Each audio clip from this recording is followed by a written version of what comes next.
Good afternoon. I am Roger Hosein from the University of the West Indies. I am a senior lecturer, and this evening I will just be speaking briefly on the impact of the decline in oil prices on the Trinidad and Tobago economy.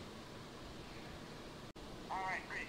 So, Dr. Hosein, just to begin, how do you see this drop in oil prices close to $50 per ton now? How do you see this affecting the Trinidad and Tobago economy? Well, this drop in oil prices has been particularly sharp. Since June the 15th, oil prices were around $108 a barrel, and today, as we know, it is about US $48 per barrel.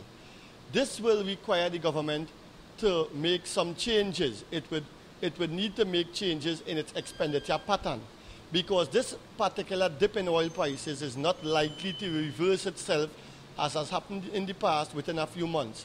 This particular dip in oil prices is likely to last for several years, and so the government will now need to deal with this new normal. The new normal being one of a moderate price of oil averaging somewhere in the range 40 to 70 US dollars a barrel, and a tendency low price of natural gas. So it would affect the government in the form that it will have to project its revenues on a lower budgeted price per unit of both oil and gas. Expenditure cuttings will have to take place, including in the area that is very sensitive, transfers and subsidies. Do you expect, of course, the big question is the fuel subsidy. Do you expect that to be touched at all? I didn't get that question so clearly, you know. Do you expect, the big question there is the fuel subsidy, do you expect that to be touched at all? The fuel subsidy may have to be touched, but the extent of any decrease in price cutting or any change in price cutting and subsidy cutting in particular between now and the budget is where debate exists. I am of the view that the government, given that this is an election year, will go softly at first in terms of expenditure cutting, but the real challenge would be for the new regime. The new regime that comes into power whenever election is held would have a significant task at its hands. It would have to considerably cut not only the fuel subsidy, but other forms of subsidies which have wastage in them. The new government will have to reduce economic wastage and maximize economic efficiency, given the low projected price in the key fundamental variables that they generate revenues in this economy from.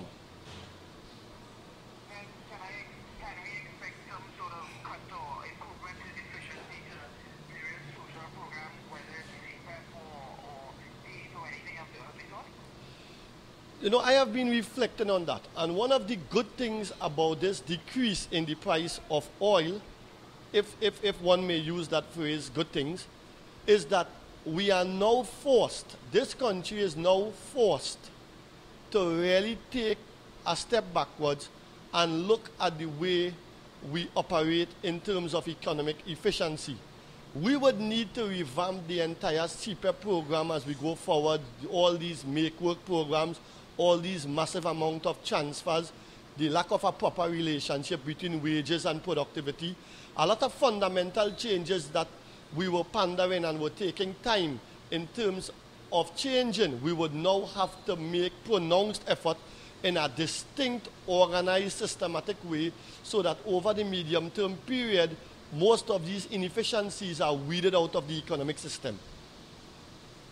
Do you expect any new fiscal measures to be put in place to help boost revenue? Before election, I do not expect any major change in terms of taxation. But after the election, whichever government comes into power may even need to consider a marginal increase in income taxes so that the government can enhance their non-oil revenue intake to provide sufficient revenues to manage the economy. Can you compare this to the 1991 or the 1981 drop in oil prices at all? That is a very interesting question. The most pronounced decline in oil prices in the recent past was around March 2009. My concern here is that this decrease in oil prices is very different. This decrease in oil prices has been triggered by an extra-regional change, mainly in the form of hydraulic fracturing in the USA, which has led to a massive increase in the production of crude oil in that economy, and also by the announcement affecting part of the Saudi Arabian economy that neither they nor OPEC will cut the production of crude oil to facilitate an increase in price. The USA and hydraulic fracturing in particular has unlocked so much reserves of shale gas and shale oil that the long-term or the medium-term price of oil and gas is not likely to recover to the levels that they were in 2008 and 2011 and 2012. This is a new normal, and therefore the government has to plan with this new normal in mind over the medium term, say 3 to 5 year period. All right, okay. What about the general public? Should the general public be considering and maybe look to cut back spending on groceries, or maybe even cut out an all-inclusive, not wine for carnival, maybe? Yes, I think now is a time for people as a whole to consolidate and take a closer look at the way they conduct their daily expenses and see where there are elements of economic wastage and manage those wiser. I think, for example, just to build on the suggestion you made, rather than going to 5 all-inclusive FET for the year, people may want to consider now going to 4 and 3 and stashing away some of those resources for the rainier period that may come later on in the year. What about the, I know I might be putting you in a bit of a situation. Any predictions for the Prime Minister's big speech tomorrow?